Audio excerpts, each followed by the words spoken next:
Hello! For today's video, kahit maulan, long drive tayo. Hello sunshine! It's Bicol na! Masarap nga tulog ng mga kids dito. Si Pokot na sila nagising. Nagkape kami dito sa kaibigan namin. Salamat! Pertilio family! Hello si Pokot! Ito, bagong open, McDo. That is my school.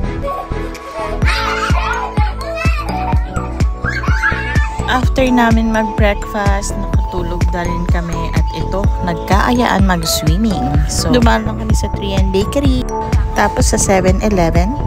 Ayun na, natatanaw namin ng dagat. At ito na nga, nakarating na kami sa resort at very excited ang lahat. Tapos, galing ang dagat. Sobrang lakas nga ng alon at ayun, bawal daw lumangoy.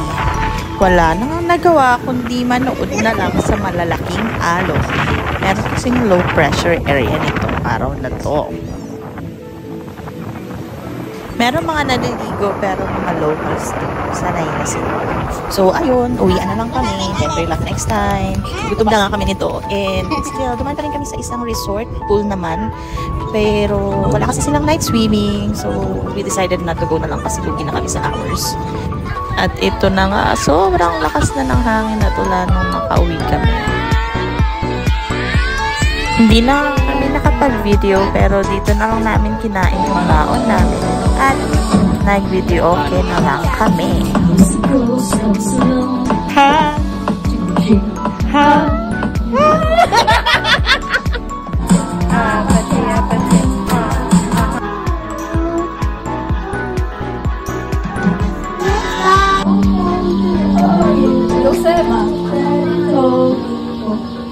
Hindi nga nagpahuli sa pagkanta yung mga bata. O naman, saro pang pandayo.